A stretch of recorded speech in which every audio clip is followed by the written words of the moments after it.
Hello everybody, Happy New Year, Stephen Howson, Full-Time Devils, and it actually feels like I can say Happy New Year, because I feel happy. Do you guys feel happy? I definitely feel happy. It felt like Manchester United today put on a performance that was worthy of us actually being happy. For the first time in what feels like age, it don't even feel like we... 3 points is 3 points, but do you know what? It felt like a good performance, and it felt like a good performance from the first 10, 15, 20 minutes. It was looking like a solid performance. It was looking like there was mistakes. There was the little one where Rowe had to cover for Jones. There was, sloppy passes here, there and everywhere. It wasn't a perfect performance. But what it was a strong, solid performance in that first half. I sort of see people saying boring. I don't understand what people think is boring football, because I thought we was taking risks. We took a lot of chances. We took a lot of long shots that didn't really amount to much. But we took chances. And we was trying to make things happen in that final third. In the second half, it all clicked together, and man of the match was Paul Pogba, and he was absolutely instrumental. Now, I know I've bored the piss out of every single one of you lot, time and time and time again, absolutely begging for Manchester United to play a midfield three with Paul Pogba. In my head, it works with Pogba and Herrera, and Matic just coming in for the role that Michael Carrick played last season for Manchester United. In my head, I was like, there's no reason that this shouldn't work. The only other time that we tried it, I think it's the only other time we tried it, was at Stoke. And people said it didn't work. It wasn't perfect. But the result at Stoke was more down to 2 individual errors than it was the whole of the midfield. That could have easily have happened today. It could have been a 2-2 today. But it wasn't. I'm happy because we changed something. What we've done over the previous weeks is the same thing, the same thing, the same thing, the same thing. And the result has been the same. Today, what Manchester United did was mix it up and go with something that us lot as fans have been absolutely crying out for, and that was a midfield three. The reason that Paul Pogba is better in a midfield three is because it just leaves the defensive responsibilities to Matic, or Matic and somebody else. You'll still see Pogba doing a lot of defensive stuff. You've seen him in his own box at times today. But when you have a number 10 that's played centrally, that's occupying that space in and around the defensive midfielder and the centre halves of the opposition, and you put Paul Pogba back and you put him on the line of a number 6, it completely stifles him. When he's played in the left-hand side of a number 8, in the a 4-3-3, a 3-5-2 sort of midfield 3 triangle, Paul Pogba gets the licence to go forward and left a little bit as well. And you see him on the wing, you see him in that final third affecting play, you see him initiating one-touch contact. There was times today where he was pulling balls out, you're like, I don't even know how he's seen that, that's behind you. He was phenomenal. He looked strong. He actually looked a little bit like a leader. And it was, what's different from last week? Only the midfield shape. Only the midfield shape. The personnel are the same. We haven't bought a new player. There's nobody else come in that hasn't been playing. The only thing that was different was the midfield shape. And this excites me because I hope now Jose Mourinho has gone, last year when we played 4-3-3, we actually looked very good. And Herrera, I saw people saying he was great. I thought he was all right. I thought it was an improvement on what we have seen with Ander Herrera, and I would try and keep the faith of him now and allow him to be given some more opportunities and some more game time. One of the things that I'm struggling to think about at the moment is what happens with the Derby game. We want to see a little bit of rotation. We want to see a little bit of rest. These players that deserve a rest. These players that maybe deserve a bit of rotation. But injuries are going to dictate that. This starting 11 probably isn't much different from what we saw today. And with the distance that we've got from the Derby game to the Stoke game, which I think is the game after Derby, we could probably afford to play our strongest 11 and just absolutely go for it, put Derby away nice and easy, and build some momentum and some confidence in Manchester United. Over the recent weeks, I've just seen teams packing midfields against us, and from there, they're using that platform to frustrate Manchester United or to actually beat Manchester United. And today we took ownership of the midfield, and because we owned the midfield, we was able to create into the opposition third. Everton were poor, but I think it was a combination of them not being at the races, but also us totally outplaying them. And that's good to see. Because the starting 11 of Everton, they've stifled and they've picked up some decent results, and I'm totally shocked if you end up getting turned over.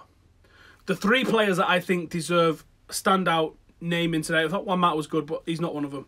And that is Luke Shaw, who was phenomenal today. I'm going to be absolutely devastated if Luke Shaw's moved on, either in January or the summer.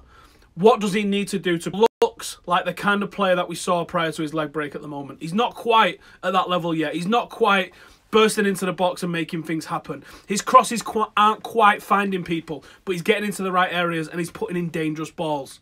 So Luke Shaw, for me, absolute standout. If it wasn't for the performance of these other two lads, Luke Shaw would have come away with the man of the match. From what Lingard's been doing at the moment, his performances have still been absolutely fantastic. I thought against Southampton, he was a class apart from everybody else in a red shirt. I thought he was phenomenal, never giving up, constantly looking to Harry, constantly leading from the front, putting the opposition under pressure when they had it, and trying to make things happen, being quick, decisive, aggressive when we had the ball. Today he was exactly the same. And it was capped off with an absolutely phenomenal goal. So Jesse Lingard, I'm not even wearing a hat, but I'll put one on and take it off to you because that was phenomenal. But man of the match today was Paul Pogba. We saw the difference in Paul Pogba just by a combination of everything that comes with the shape of a 4-2-3-1. I don't like 4-2-3-1 as a formation. I think it really stifles certain types of players. I think there's a time and a place for it. But for Manchester United, most of the time, I don't think there's any need for us to be playing it. The issues that I saw. So there was a couple of defensive lapses that I saw earlier in the game. Down the left-hand side, making things happen. Paul Pogba making things happen on that. I don't think we saw him in an overlap position once. And Herrera, who's still not quite fully at the races. So you look at the 3 on the left versus the 3 on the right. And obviously who the number 9 was. Made a lot of sense that we favoured the left. That does tell me, though, that there is the option there with the performance that Timbo had against Manchester City yesterday. There is a... Do you know what Jose Mourinho could do if he really wanted to lift a crowd? If he came out and went, listen, I am playing, I'm recalling Timbo and he's playing this weekend. Can you imagine the lift that we would get? It was a phenomenal performance from Timbo yesterday. If we managed to pick somebody up to play on that right side, Mahrez is the name that people are constantly talking about, possibly because he's in our mind being a Premier League player. But what about somebody like... You know, Malcolm's been linked. There's a ton of players, isn't there? Let's face it. Pretty much anyone off that right-hand side. If we had someone who had natural width that wanted to go around the outside, the balance in our team would be complete. Now, I'm looking forward to seeing what happens when Lukaku returns. Is he going to put Martial on the left? Our best performance, our most solid performance in a long time. We might have been picking up wins prior, but there was always a bit of a whoo, wasn't there, with them. That was our solidest performance in a long time. Let's see what you guys are saying in the old comments. People talking about bringing Timbo back. Malcolm is too bad for us. What do you mean? Why not Luke? Yeah, but here's the reason. Or here's what I think is the reason for this. Now, you can't just expect us to change things and everyone's mentality shift. You get better and you get adjusted to what your new roles are or what your changed roles are. If you've been playing a certain way, game after game after game after game, you kind of know your jobs. And if you know your jobs, then you just sort of slip into them naturally, don't you? If someone changes your jobs, that's when it starts to become a little bit of an issue, I think. People in the comments saying Pogba set free as a free word review. If you said, all right, I'm going to do it. Let's give us your free word reviews in the comments. Tell us what you think in terms of a free word review from today's game. I'm going to say more midfield 3. Is what I'm going to say as my free word review. I'm going to say more midfield 3. Let me know what you guys think. One has been so consistent week in, week out. He has, yeah. It just feels a shame that this team needs pace and width.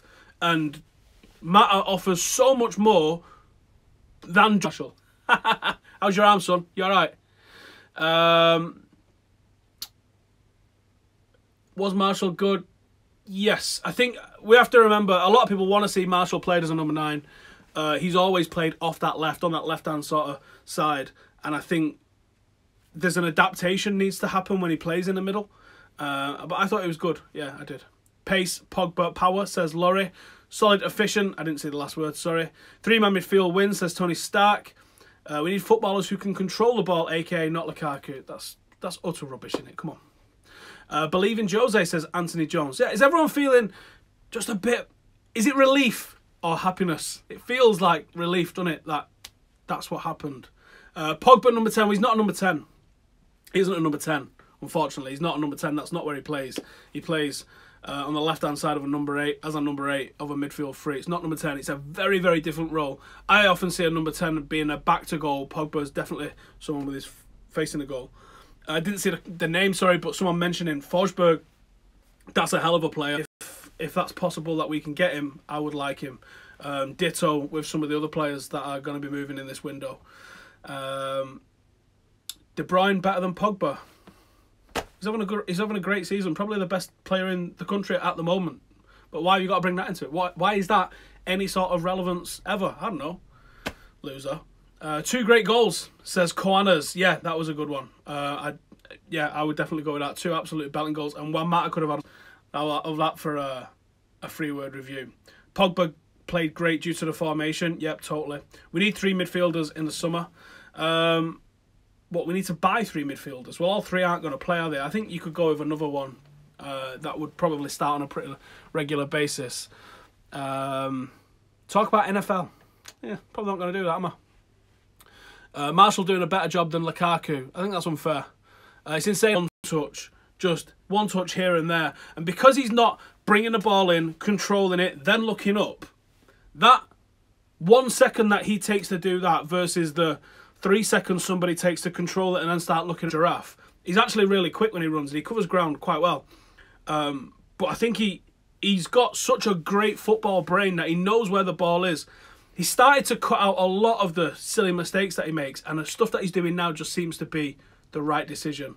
And that's what happens when you start maturing as a player. I thought he was absolutely fantastic today. Give us your man of the match in the comments. For me, now here's the thing. I think I'm not as excited about the Ozil, and I can't stand 4-2-3-1. So I think the fact that that Ozil's probably coming makes me just think, oh, it's gonna be 4-2-3-1 in it. When I just know it's not the right formation for us. We should be fitting the formation to the players that we've got to get the best out of what we've got. And I think this gets the best out of it. Anyway, thank you guys for joining us. Makola's going to be bringing us all of the fan cams. Yes, Tuanzebe got some minutes as well. Let's hope that we try and get a bit more. Have a happy new year. What a great start for Manchester United, eh? And